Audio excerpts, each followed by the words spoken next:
Voici Tam Tam Tropical, votre émission d'information et de débat sur l'Afrique et sa diaspora, conçue et présentée par Juvénal Noël.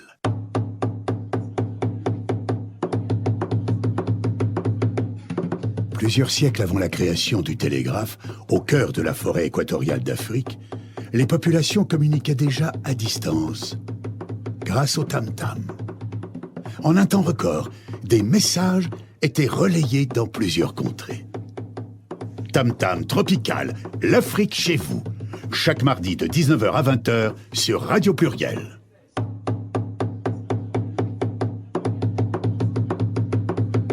Tam Tam Tropical, votre magazine sur l'Afrique, conçu et présenté par Juvénal Noël.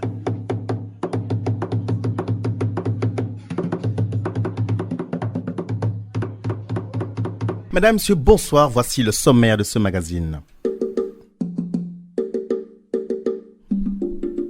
Nous allons au Burundi où Nkurunziza peut se représenter. En effet, la Cour constitutionnelle du Burundi a statué ce mardi en faveur d'un troisième mandat pour le président Pierre Nkurunziza.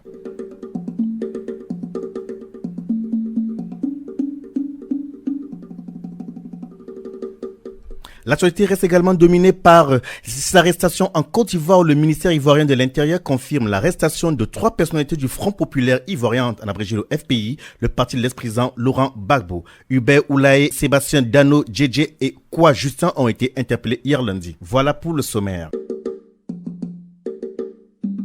Nous allons donc faire le tour du studio pour présenter nos invités. En face de moi se trouve Monsieur François Ankoué. Bonsoir. Bonsoir. Vous êtes coordonnateur du FPI et membre de la résistance du Front populaire ivoirien à Lyon. Oui. Comment allez-vous? Ça va. Soyez le bienvenu. Avec vous ce soir, on essaiera de comprendre donc depuis la diaspora, quel est le regard que vous portez sur les événements politiques qui se jouent sur le continent et particulièrement sur la Côte d'Ivoire. À votre gauche se trouve Maître Marcelin Sommet. Bonsoir, cher maître. Bonsoir. Comment allez-vous? Bonsoir à tous vos auditeurs. Donc, merci d'être venu, une fois de plus, avoir répondu à notre invitation. L'idée avec vous, c'est de connaître les activités de la, bien entendu, Association des Burkinabés de Lyon. C'est bien cela? Exactement, oui. Ça fait combien d'années que votre association existe? Alors, 10 ans. Et 10 ans. donc là, le week-end prochain, ce sont les 10e journées culturelles. Donc, les journées culturelles sont les manifestations phares de notre association. D'accord. Et c'est vrai que au sein de l'ABL, on aimerait comprendre s'il y a une réelle démocratie en cette structure, parce qu'on a alors vous me contredirez tout à l'heure si je me trompe, on a l'impression qu'on a tout le temps les mêmes qui prennent la parole, comme quoi on verra si effectivement la démocratie que vous souhaitez pour le continent africain se joue ici aussi en France. Désiré Zaidi, bonsoir. Bonsoir, merci. Alors, votre fonction, c'est vous êtes secrétaire. Oui, au niveau de Lyon du FPI. Oui, c'est ça. Est-ce que c'est pas une responsabilité assez difficile? On sait que le FPI, c'est quand même le parti de Laurent Gbagbo. Oui. Kalaï. Oui, c'est ça. Et du coup, vous êtes un opposant à M. Ouattara. Un farouche opposant d'ailleurs. Vous pensez y rentrer un jour en Côte d'Ivoire? Écoutez, pour l'instant, la question ne se pose même pas, dans la mesure où il y a encore beaucoup d'insécurité dans le pays. Je pense pouvoir rentrer une fois que tout sera rentré dans l'ordre aussi, parce qu'on espère que tout rentre dans l'ordre assez rapidement. C'est un espoir, donc on verra tout cela dans quelques instants. Tam Tam Tropical, c'est tous les mardis soirs de 19h à 20h sur Radio Pluriel. On va donc directement en Côte d'Ivoire où Hubert Oulaye et Sébastien Dano, Djedje et Kwa Justin ont été interpellés hier lundi matin. Ils sont accusés de troubles à l'ordre public et de défiance à l'autorité de l'État. Mais le ministère n'a pas donné d'autres précisions. Ces 3 responsables appartiennent au groupe de dissidents du FPI qui avait récemment élu Laurent Gbagbo à la tête du parti. L'ancien président ivoirien est détenu, rappelons-le, à la Cour pénale internationale depuis la fin de la crise post-électorale. François Ankoué, quel regard portez-vous sur ces arrestations? Oui, vous savez, quand on commence à parler de la Côte d'Ivoire, quelquefois les gens oublient de dire ce qui est réel sur la Côte d'Ivoire. Qu'est-ce qui est réel selon vous? Ce qui est réel, c'est qu'on a eu une élection en Côte d'Ivoire qui s'est soldée par la déportation de celui qui a gagné les élections à La Haye. Et on fait fi de ce qui s'est passé en réalité. C'est-à-dire? En fait, on a installé un président qui devient un président totalitaire parce qu'en fait... Excusez-moi de vous couper, quand vous dites on l'a installé, qui l'a installé? Mais c'est la France qui l'a installé. La France l'a bien installé, ils l'ont bien dit. Et pour ceux qui ont suivi ce qui s'est passé. On a bien vu que la Côte d'Ivoire a été attaquée par une armée. On ne sait pas d'où est venue. On a eu des bombes dans ce pays-là. On a bombardé des gens. En Côte d'Ivoire, on n'a pas acheté des avions de guerre. On n'a pas bombardé. Il n'y a pas une faction de la Côte d'Ivoire qui a des avions de guerre. Le pays a été bombardé sous prétexte qu'on a eu besoin de la France pour venir faire sortir un président. Mais de qui? D'où? Ça aussi, il faudra un jour l'expliquer. Alors aujourd'hui, vous faites partie de la résistance. Oui. Au niveau de la diaspora. Je fais partie de la résistance au niveau de la diaspora. Le constat est le suivant, c'est qu'on a l'impression que même au niveau de la résistance, vous ne parlez pas d'une même voix. Pensez-vous que si d'ici vous n'arrivez pas à parler d'une voix, vous aurez une réelle incidence sur ce continent? Justement, le problème de l'Afrique, c'est celui-là. C'est qu'à partir d'un certain moment, on n'arrive pas à savoir qui est de quel pays ou de quel continent. En fait, le vrai problème se pose à ce niveau-là. Le problème de frontières n'a pas été défini. Le problème de la Côte d'Ivoire, c'est ça. C'est à partir de ce moment qu'on ne sait pas qui vient d'où. Faut pas oublier qu'en Afrique, on a beaucoup d'entités. Quand on dit qui vient d'où, vous faites allusion à qui? C'est-à-dire qu'en fait, on nous a donné des limites. Qui? La répartition de l'Afrique s'est faite comment? Vous remontez à la conférence de Berlin. Si vous le dites, justement, je remonte jusqu'à là. Monsieur Nkoué, nous avons un problème permanent en Afrique. Permettez-moi de vous couper. Oui. Je rappelle aux uns aux autres, à ceux qui nous écoutent ce soir, que Radio Pluriel, l'émission Tam Tam Tropical qui passe tous les mardis soirs, a pour but d'apporter un éclairage à ceux qui aiment l'Afrique, à la diaspora africaine et à tous ceux qui ne connaissent pas l'histoire authentique de l'Afrique. Donc, le souhait, c'est que vous soyez le plus précis possible parce que... Je vais être précis. Allez-y donc. Je vais être précis parce que je me rappelle bien pendant cette résistance-là, je me suis retrouvé à Genève où j'ai tenu un discours par rapport à la SDN. De la SDN jusqu'à l'ONU. Faites allusion à quelle période précisément? Je commence depuis Bismarck, depuis la répartition. Depuis Bismarck, j'ai commencé. Je vous suis. Oui, j'ai tenu ce discours-là. Et je sais ce que ça m'a valu. Vous l'avez tenu à quelle période, je précise? Vous étiez là. Juste au moment où on a arrêté le président, quand on l'a fait partir en 2011. En 2011. D'accord. Et je sais ce que ça m'a valu. Qu'est-ce que cela vous a valu? Ça nous a valu d'arrêter. On nous a dit d'arrêter la conférence sur place. À l'ONU, qui vous a dit à Genève. Qui vous a demandé la d'arrêter? police helvétique est venue nous dire, vous partez de là. Avez-vous une autorisation de faire cette... On avait cette autorisation. N'oubliez pas que ce sont des choses précises. Lorsqu'on est parti de là, on nous attendait à La Haye. Heureusement pour moi, ce jour-là, je ne suis pas parti. C'est pas parce que je ne voulais pas partir, mais j'avais un empêchement. J'ai mon ami qui a été molesté par la police. La police, je dirais hollandaise. Sans mettre en doute ce que vous dites. Je ne mets pas en doute. Moi, je vis la situation. Le poseur de questions que je suis journaliste et on résume sur notre rôle à poser des questions. Est-ce que ce que vous dites ce soir peut être... Est-ce qu'il y a des traces de tout cela quelque part aujourd'hui? Il y a une trace vivante. C'est-à-dire? Désiré. Votre voisin de droite. Moi. On lui donnera la parole. Alors, pour être plus précis, je pose la question de savoir aujourd'hui, vous êtes la résistance. Et il est très dérangeant et fort embêtant de constater que même dans la résistance, vous n'arrivez pas à accorder vos violons, même au sein du FPI, parce que ceux qui ont été arrêtés en Côte d'Ivoire sont les membres du FPI, sachant que le FPI aujourd'hui est divisé. J'ai du mal à vous répondre parce qu'en fait, il y a des gens qui sont obligés de suivre un mouvement parce qu'ils se sentent concernés. Il y a d'autres qui partent parce qu'ils ont des intérêts particuliers. Ça ne veut pas dire que le mouvement lui-même est fondu. Il y a des gens qui ont des intérêts particuliers. Mais moi, je crois que la résistance parle d'une même voix. Le FPI parle d'une même voix. Remarquez ce qui s'est passé à Abidjan. Je dirais même en Côte d'Ivoire, plutôt. Lorsqu'à Maba, on est parti élire, les militants du FPI sont partis élire le président, on a donné un chiffre équivalent aux 2/3. C'est ce qu'ils ont dit. Mais quand on dit 2/3, c'est la majorité. Dans un pays, quand on dit 2/3 des militants, c'est la majorité. Comment est-ce qu'on peut parler de dissidence? La dissidence vient de ceux qui sont minoritaires. Donc en fait, moi je dirais que la majorité des militants du FPI sont d'accord avec ce qui se passe. Ils sont d'accord avec ce qu'ils font. Ils parlent d'une même voix. Donc je ne peux pas parler de dissidence. Il y a toujours dans un mouvement des oppositions, des frondeurs, mais par rapport à des intérêts particuliers qui n'ont rien à voir avec les intérêts généraux. Donc, à votre avis, ceux qui sont pas alors, M. Afiguessan, il faut l'appeler, il faut le nommer, hein. Ça, c'est clair. Ouais. M. Afiguessan, aujourd'hui, s'est porté, il est, on va dire, dans l'opposition qui existe aujourd'hui au sein du FPI, est minoritaire. C'est ça Vous voyez, ça me fait sourire. Oui, ben, je souris parce que Afiguessan était un brave militant du FPI. Et aujourd'hui? Non, mais je dirais pas aujourd'hui. Je vais vous expliquer. Parce qu'en fait, il est toujours un brave militant, mais aujourd'hui, qu'est-ce qui s'est passé? Il s'est fourvoyé tout simplement. Il y a eu le passage de François Hollande en Côte d'Ivoire, qui lui a promis monts et merveilles. Ah oui. Il n'a pas examiné ce qu'on lui a demandé. Il s'est jeté pied et corps dedans. Et c'est ce qu'il subit. Que lui a-t-il promis Si le FPI ne participe pas aux élections, ne participe pas à la vie politique, le FPI risque de disparaître. C'est ce qu'on lui a dit. Justement, tout malléable qu'il est, il a compris que c'était une manne pour lui, c'était son jour, il voit ses jours partir. Mais il se dit, tiens, il va falloir que je saute dans l'avion. Il a sauté dans le train, à la place de l'avion, et voilà, c'est là où il s'est trouvé. Aujourd'hui, il ne s'est pas fait marche arrière, il se trouve dans une situation comme ça. C'est une situation pour lui que je trouve incongrue, mais à lui de peser le pour et le contre. Il avance parce qu'il doit avancer, voilà. Je me tourne vers Désiré Zadi, oui. Zadi. Oui. Alors, la rencontre du week-end dernier, à l'issue des travaux, Oui. est-ce que vous avez pu parler du même voix? D'ailleurs, qu'est-ce qui a été retenu et est-ce que vous avez pu trouver un consensus? Mais écoutez, on a déjà reçu des personnalités du FPI assez importantes, dont M. François Ankoué, qui se trouve juste là à ma gauche. Qui, rappelons-le, est l'un des coordinateurs de ce mouvement et membre de la résistance. Tout à fait.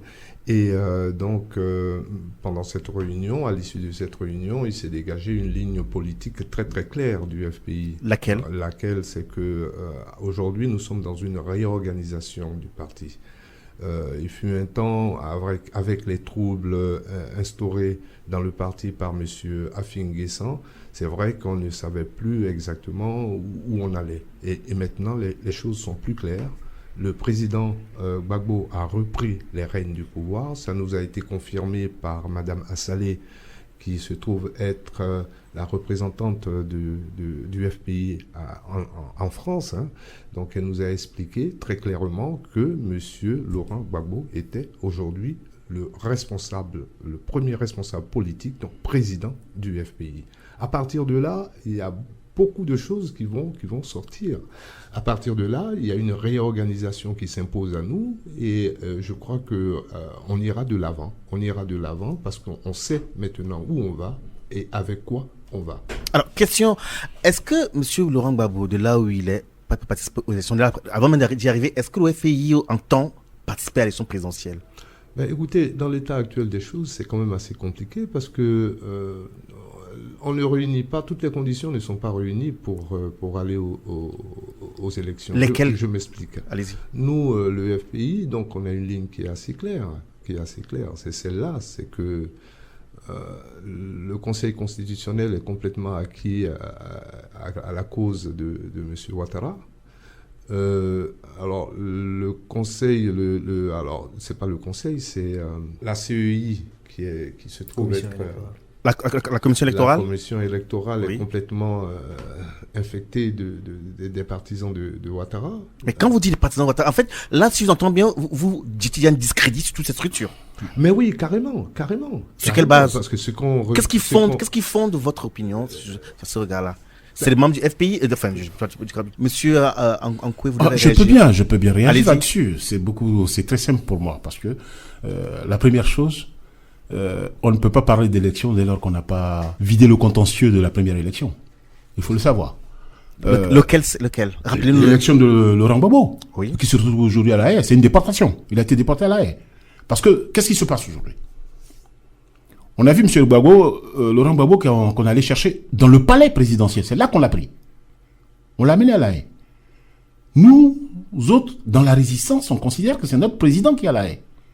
Et nous sommes confortés dans notre esprit pour ce qui se passe aujourd'hui. Quand je vois les opposants d'hier, Bani, qui a été Premier ministre, qui est de l'autre côté, Kofi Konan Kakabe, et je dirais aussi Essiamara, qui font les défilés à La Haye pour voir Laurent Gbagbo, à savoir quand ils vont aller aux élections, je trouve ça ridicule.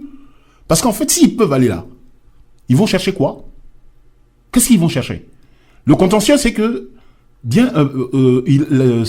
ce qu'a dit Laurent Gbagbo pendant le procès. Qui a gagné les élections? Jusqu'à présent, cette question se pose. Ça, c'est un contentieux assez valable. Deuxièmement, les acteurs qui ont validé ou invalidé ces élections sont encore là. La CEI, de laquelle on parle aujourd'hui, est constituée des mêmes personnes. Youssouf Bakayoko, c'est lui encore qui est reconnu comme président de la CEI. Bon. La licorne est là, mais sous une autre forme, avec une armée en pointe qui se trouve à l'aéroport d'Abidjan, qui est là pour surveiller. L'armée française est sur place. L'ONU est sur place. Et que se déploie encore dans le pays, exactement comme si ils étaient partis en conquête, parce que dans ma région, moi aussi de la région d'Anyama, on vient de leur construire encore des logements, une cité pour l'ONU, en dépit de ce qui existe. Et dans chaque région, on a des comme on appelle, des implantations de l'ONU. On a tout ce monde-là. Le pays n'est pas pacifié. S'ils ont besoin d'être là, c'est qu'il y a quelque chose qui ne va pas. Pourquoi faire des élections? Ils n'ont qu'à finir leur travail. S'ils doivent pacifier le pays, il faut qu'ils évitent le contentieux. Et qu'on sache qui a gagné les élections, qu'on sache qui est président. Et à partir de là, s'il faille trouver, comme on appelle, un comité de salut national, on cherchera. Et puis on parlera des élections. Parce que celui-là, je ne sais pas si c'est un président. Mais alors, à vous entendre, la Côte d'Ivoire n'est pas sortie de l'auberge. La Côte d'Ivoire n'est pas sortie de l'auberge. Ne nous voilons pas la face. La réalité est là. Si aujourd'hui on arrête quoi? On arrête Oulaï. On arrête Dano Diégué. C'est parce qu'ils ont osé braver les interdits. Il n'était plus question qu'il y ait un autre parti sauf le RDA. C'est un peu ce qui est en train de se passer en Côte d'Ivoire. L'instauration du parti unique. Parce qu'on n'a pas le droit de citer. C'est tout. Alors, oui, allez-y. Oui, moi j'ai l'impression qu'il est en train de chercher une guerre civile. C'est-à-dire? Oui, parce qu'à force de titiller la population comme ça, sous le regard impassible de la France, il est en train de chercher une guerre civile pour pouvoir se maintenir justement au pouvoir. Hein. Il veut se maintenir au pouvoir. Quand vous, en politique, vous le dites, c'est quand même fort inquiétant. Ah oui, c'est sûr, c'est sûr.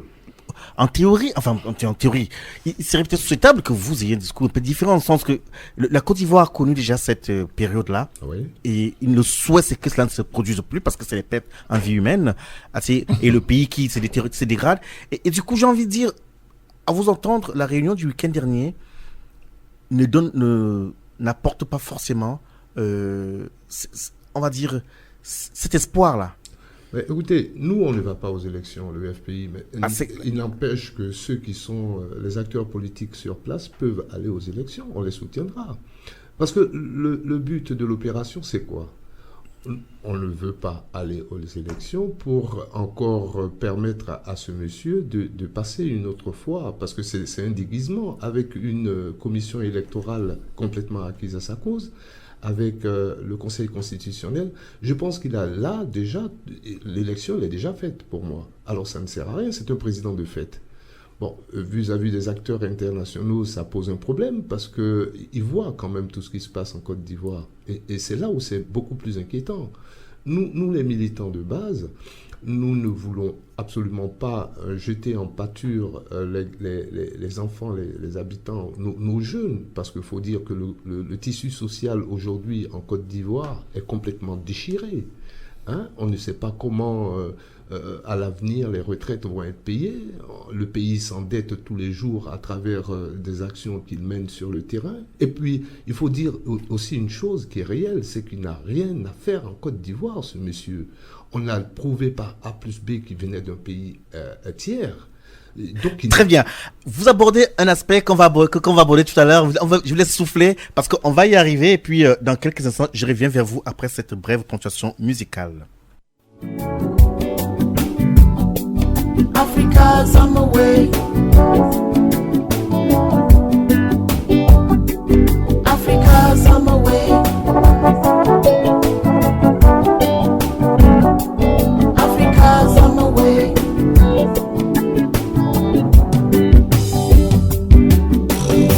Les cris de nos enfants, les cris de nos enfants, les cris de nos enfants, les cris de nos enfants, douleur de nos enfants, douleur de nos enfants. De nos enfants, douleur de nos enfants, les pleurs de nos enfants, les pleurs de nos enfants, les pleurs de nos enfants, les pleurs de nos enfants, souffrons de nos enfants, souffrons de nos enfants, souffrons de nos enfants. Oh, Africa's on the way. Africa's on the way. Africa's on the way. Africa's on the way.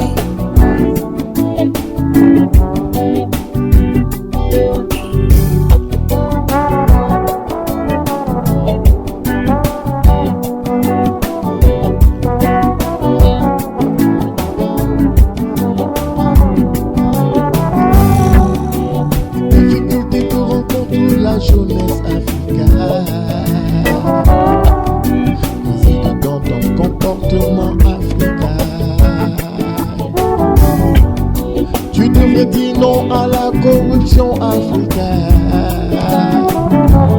Je suis sûr, elle t'offrira un lendemain honnête et juste, et tu t'en réjouiras. Oh, tu t'en sortiras. Et à la fin, tu réussiras.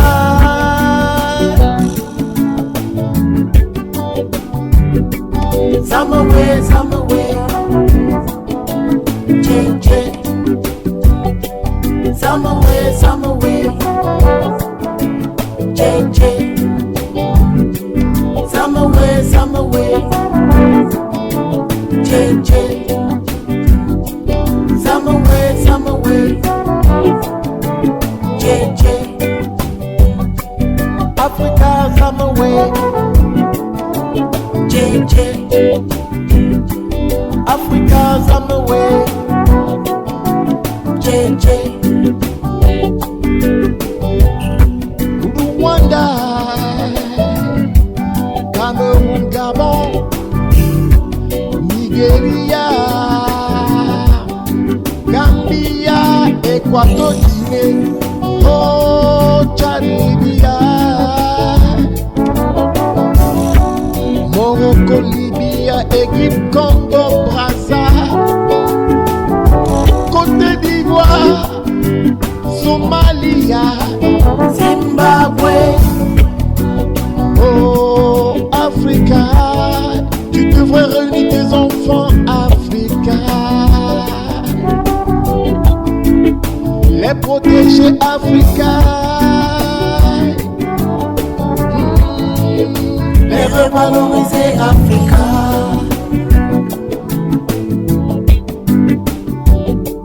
Cameroun, Summerway, Congo, Summerway, Kenya, Gabon, Rwanda, Summerway, Somalia, Summerway, Nigeria, Summerway, Tunisia, Summerway, Morocco, Summerway,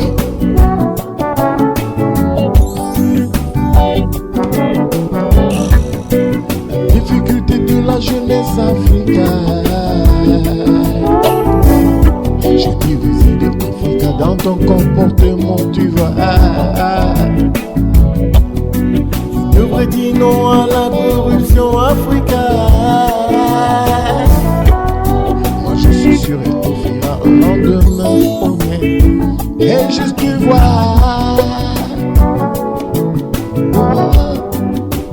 Et juste tu vois. Et à la fin tu réussiras.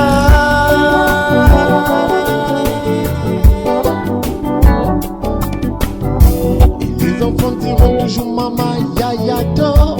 Ils diront toujours maman yaya to. Ils diront toujours maman yaya to. Ils diront toujours maman yaya to. Ils diront toujours maman yaya to. Ils diront toujours maman yaya to. Ils diront toujours maman yaya to. Ils diront toujours maman Africa Summerway. Africa Summerway. JJ. Tam Tam Tropical, c'est tous les mardis soirs de 19h à 20h sur Radio Pluriel.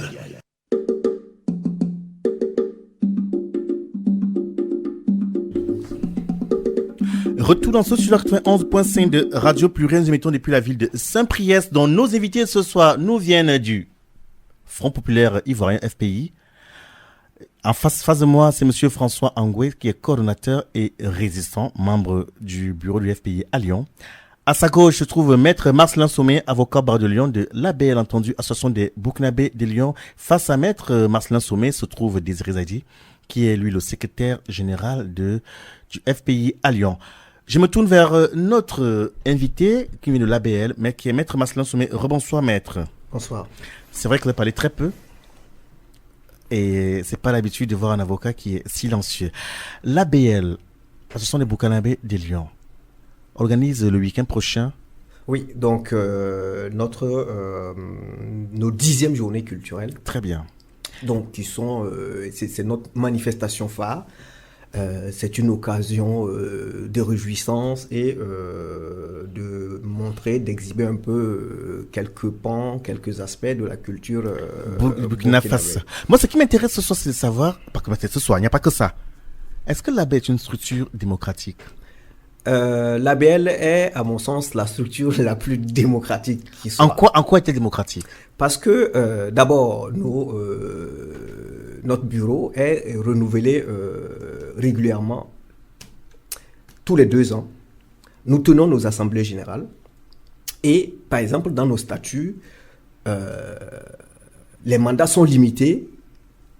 Donc, nous avons des mandats de 2 ans, un mandat de 2 ans, renouvelable une seule fois. Et depuis le début, donc l'association a 10 ans aujourd'hui, je suis le 4e président. Le 4e président. Voilà. Pourquoi ton impression que ce sont ce même groupuscule d'amis qui se renouvellent, les uns partent et personnellement, je n'étais pas dans l'ancien bureau, par exemple. Mais c'est quand même proche d'eux. Oui, parce que dans la mesure où j'étais, excusez, j'étais là au début, en 2005, lorsque l'association a été créée. Il n'y a pas de mal, hein? Il n'y a pas de mal. Et dans toute structure, je pense qu'il y a des personnes comme ça, j'allais dire des personnes ressources, qui sont là, qui sont, j'allais dire, quand même quelque part, ceux qui insufflent du dynamisme, qui apportent la créativité à l'association sans être nécessairement dans l'association. Donc, à partir du moment où la structure fonctionne correctement, que le bureau est renouvelé, il n'y a pas de despote. Il n'y a pas de despote chez nous.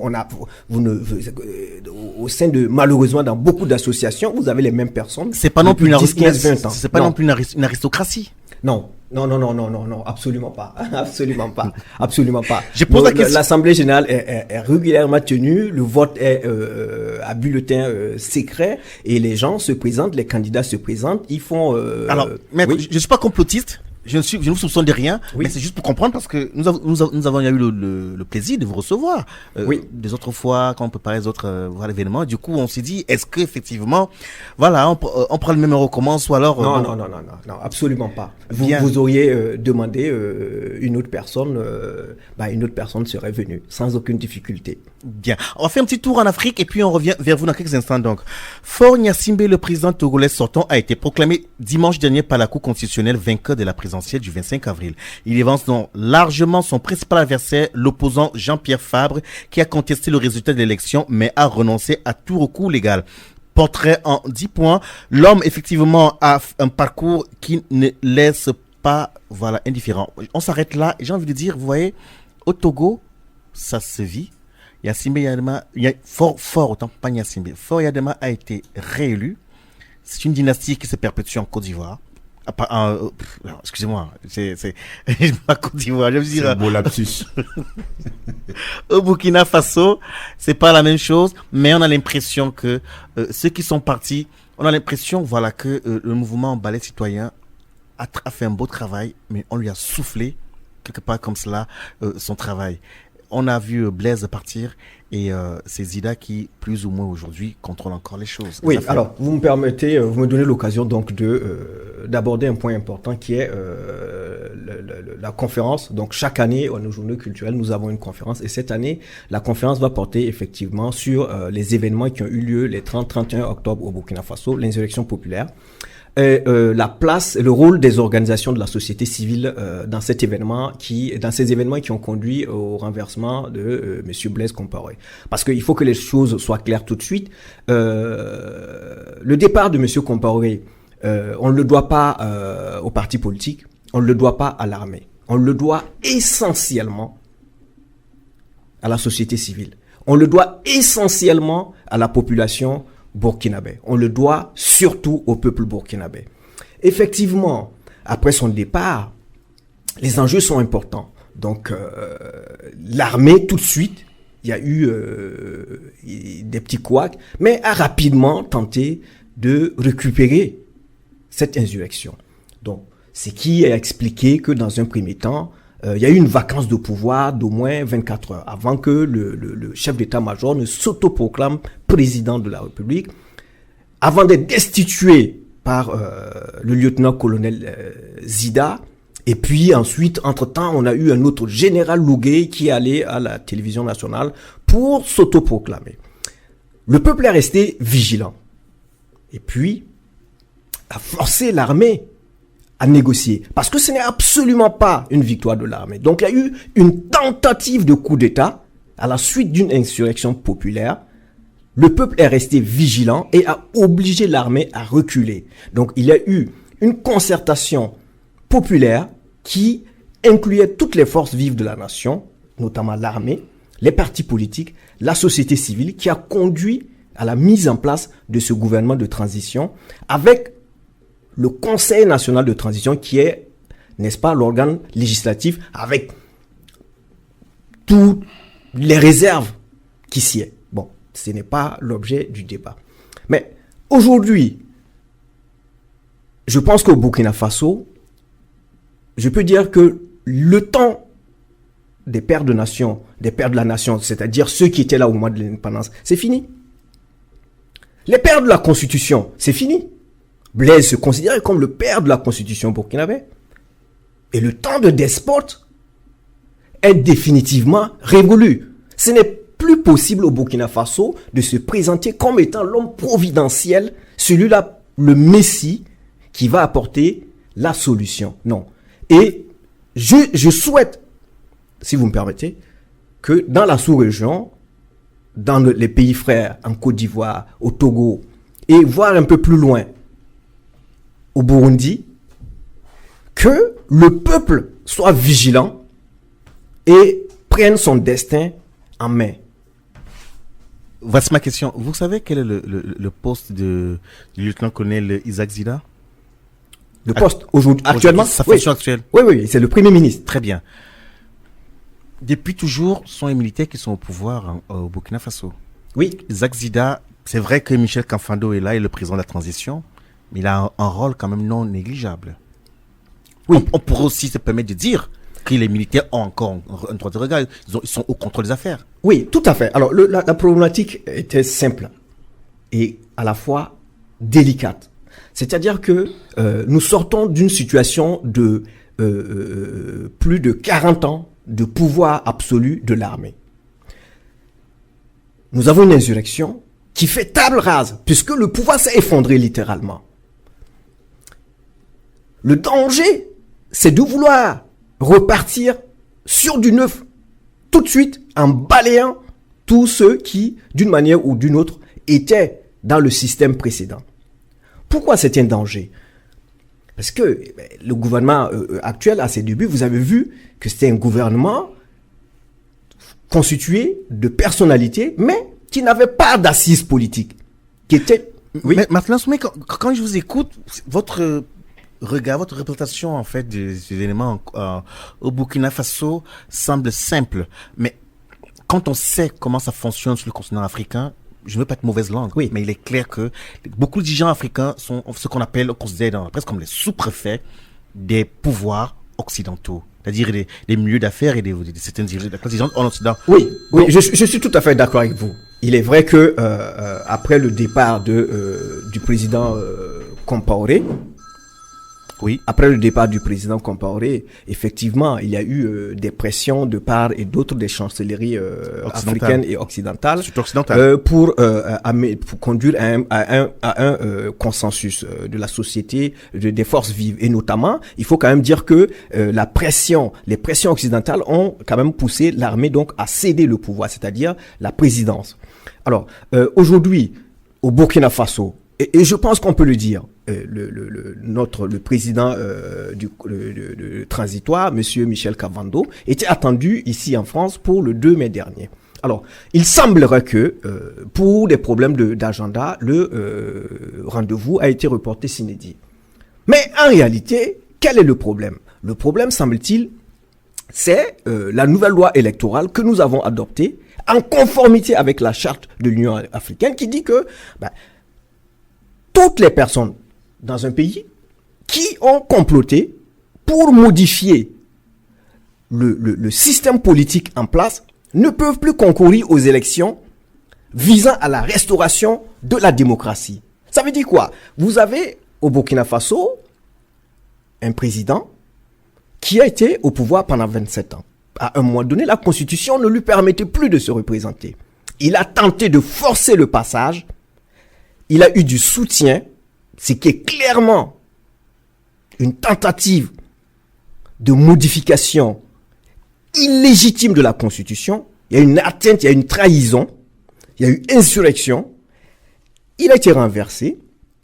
Donc, nous considérons que, en vertu de la charte de l'Union africaine, les personnalités qui se sont ouvertement proclamées pour la modification constitutionnelle n'ont plus aucune légitimité à concourir aux prochaines élections. Alors, et je précise que c'est seulement pour les prochaines élections.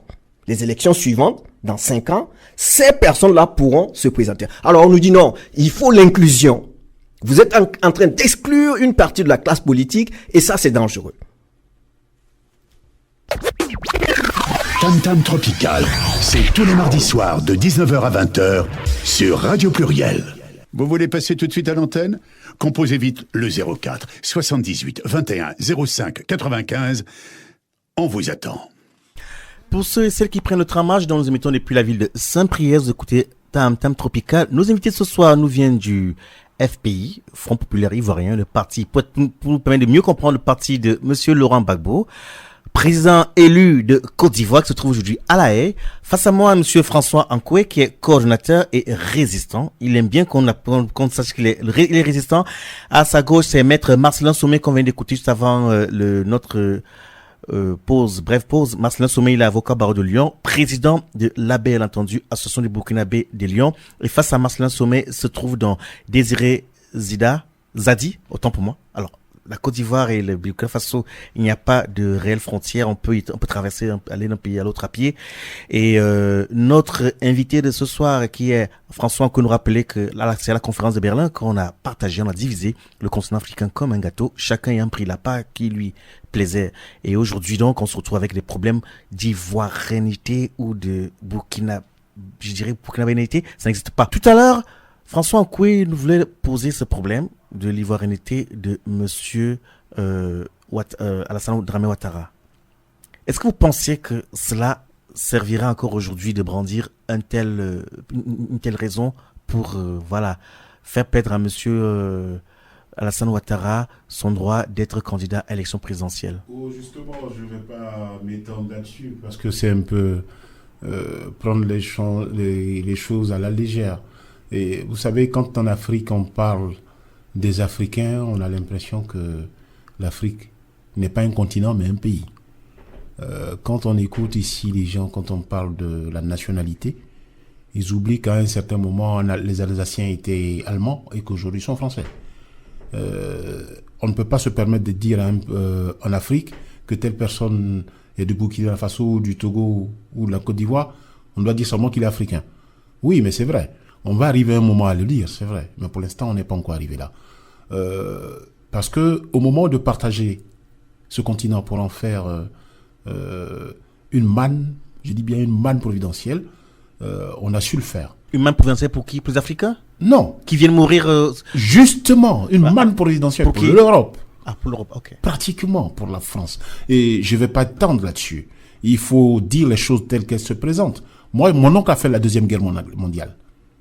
J'ai mon oncle, le grand frère à mon père a fait la Deuxième Guerre. Et qu'est-ce que cela vous a rapporté aujourd'hui? Qu'est-ce que ça nous a rapporté? C'est qu'au lendemain de la Deuxième Guerre mondiale, c'est-à-dire qu'en fait en 1945, exactement le 24 décembre 1945, la France, pour remercier la Côte d'Ivoire, lui implique ce que l'Allemagne lui a impliqué pendant la guerre. C'est-à-dire, le général de Gaulle prend un décret et instaure le franc CFA, ce qui a été fait pratiquement à la France pendant la guerre. Le franc était sous le marque. Et c'est ce qu'on vit jusqu'aujourd'hui. Réellement, vous ne pouvez pas comprendre que, et le monde entier ne peut pas comprendre qu'aujourd'hui ces pays-là sont en difficulté parce que toute la force de travail de tous ces pays revient à la France. Attention, le monde entier ne va pas le comprendre. Mais justement, c'est aux Africains déjà. Ils ne veulent pas le comprendre. Et les Africains ne veulent pas le comprendre. Ils ne veulent pas ou Pourquoi? Ils ne veulent pas ou ils ne peuvent pas? Mais est-ce qu'on le leur dit? Ils le savent. Non. Non. Vous savez, au lendemain de l'indépendance, le nombre d'Africains qui s'intéressaient à la politique, si je compte bien, peut être peut-être de 1%. Et aujourd'hui? Aujourd'hui, on arrive pratiquement, je dirais, si je peux être généreux, à 80%. 80%. Est-ce que vous pensez réellement que les Africains, les peuples africains ont une réelle culture politique? Mais justement, ils sont en train de l'acquérir. À l'acquérir. Très bien. C'est... Très bien. Maître Marcelin Somé voulait réagir. Oui, alors, en ce qui concerne la question de la dépendance économique et financière du franc CFA, d'abord vis-à-vis du franc français et ensuite de l'euro, je pense que aujourd'hui, la problématique qui se pose, c'est comment sortir de cette dépendance-là. Et surtout, il nous faut des acteurs politiques courageux pour prendre les mesures, parce que c'est une mesure politique au départ, pour passer à un décrochage du franc CFA vis-à-vis de l'euro. Avec les conséquences que cela engendre. C'est-à-dire qu'il y aura une chute vertigineuse du pouvoir d'achat dans les pays membres donc de l'UEMOA. Ça veut dire quoi? Ça veut dire qu'il faudra faire face à des crises sociales, politiques, qui peuvent dégénérer en guerre civile. Et pour cela, nous avons besoin d'hommes politiques légitimes. Parce que le peuple ne suivra que les hommes politiques légitimes. Bien, là, Marcelin Somé, je vous coupe et je vous pose la question de savoir, justement, on arrive vers la dernière partie de ce magazine et vous êtes de la diaspora. Et effectivement, l'ABL, l'Association des Burkinabés des Lyon, organise un événement ce week-end. Sa dixième... comment l'appeler sa 10e journée culturelle. C'est 10e journée culturelle. C'est 10e journée culturelle. Dans votre programme, quel espace y a-t-il pour émanciper les peuples africains, pour contribuer à l'émancipation de l'Afrique aujourd'hui? Par exemple, c'est ce que je viens de vous donner. Le thème de la conférence, oui, c'est sur l'insurrection populaire, le rôle, la place du citoyen. Il y a une conférence, voilà. C'est très bien dit. Oui. Maintenant, à la suite, est-ce que cela se traduit par, je sais pas, par un livre blanc? Parce que les conférences, il y en a beaucoup. Oui. Mais est-ce qu'il n'y a pas une continuité? Oui, alors, le problème avec les conférences, c'est qu'il ne faut pas faire des conférences à tout va. Il faut que ce soit des thématiques importantes, des thématiques de société, avec des intervenants qui savent de quoi, qui savent de quoi ils vont parler et qui vont susciter un intérêt. Je pense que à l'issue de notre conférence de samedi prochain, les gens qui vont y assister vont voir un autre aspect du pouvoir du citoyen ordinaire. Qu'est-ce que le citoyen ordinaire peut faire face à un pouvoir illégitime, à des politiques illégitimes, à des politiques asservissantes? Marcelin Somé, j'insiste parce que on a souvent eu ce genre de rencontres, mais on a l'impression c'est que tout s'arrête là. On a entendu, on a reçu. Mais est-ce qu'il y a une... Juvenal, je ne suis pas d'accord avec vous. Parce que au Burkina Faso aujourd'hui, le conférencier que nous avons invité, le professeur Luc Marius Ibriga. C'est qui? C'est l'une des principales figures de la société civile burkinabé. Il est l'artisan de la rédaction de la charte de la transition actuelle. Et il a été, c'est le monsieur propre du Burkina, si vous voulez. Il a été propulsé un homme d'État, contrôleur général d'État. C'est quelqu'un, pendant des années, et je me souviens, pour la simple raison que il m'a enseigné le droit constitutionnel. Pendant des années, qui a sillonné le Burkina Faso sur sa mobilette, partout où on le sollicitait, pour faire des conférences sur le civisme, sur la citoyenneté, sur la désobéissance civile. Et moi, je suis persuadé que ces conférences-là, depuis une dizaine d'années, ont fini pas porter fruit. Parce que quand vous allez au début à des conférences où vous avez 5-6 personnes, et puis que 10 ans plus tard, vous arrivez, les salles sont combles. Ça veut dire qu'il y a un travail qui est fait. Ah oui. Alors, ce sera où? Parce qu'on est arrivé à la fin. Ce sera donc au Centre culturel économique de Villeurbanne, 39 au CCO. 39 rue Georges Courteline à Villeurbanne. À quelle heure? À partir de 10h. Alors, de manière générale, quels sont les grands moments de ce week-end-là? Alors, outre la conférence. Outre la conférence, toute la journée, nous avons, j'allais dire, une kermesse avec exposition d'objets d'art du Burkina Faso et des pays voisins, puisque nous avons des exposants maliens et béninois qui se sont proposés. Et puis le soir, on a un divertissement pour le coup avec un concert, donc avec un artiste burkinabé. Et qui fait le nommer? Qui s'appelle Des Altino et donc qui a gagné les Koundé d'or, qui est l'équivalent en France de Cannes? Non, pour la musique, des victoires de la musique, c'est ça. Très bien. Et qu'est-ce qu'il faut? C'est payant, c'est gratuit? Alors, la soirée est dîner-concert, elle est payante, 15 €. 15 €. Voilà, c'est une modeste contribution, c'est une participation. Si mon ami m'invite à aller à un barbecue, qu'y a-t-il de très intéressant qui me poussera à venir chez vous et non chez le barbecue de mon ami? Parce que vous aurez par exemple les poulets bicyclettes. C'est quoi les poulets bicyclettes? Les poulets bicyclettes, c'est le poulet burkinabé cuit au charbon de bois par excellence. Donc tous ceux qui passent par le Burkina savent ce que c'est qu'un poulet bicyclette. Donc rendez-vous est donc pris les 8 vendredi et samedi prochain.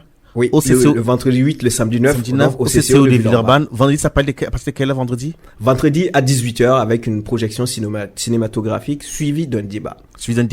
Et samedi, ça à partir de quelle heure? Samedi à partir de 10h avec la conférence. On arrive à la fin de ce magazine. Je me tourne vers nos amis du FPI, maître, il y a un maître, monsieur François Ankoué, qui est coordonnateur et membre de la résistance du FPI à Lyon.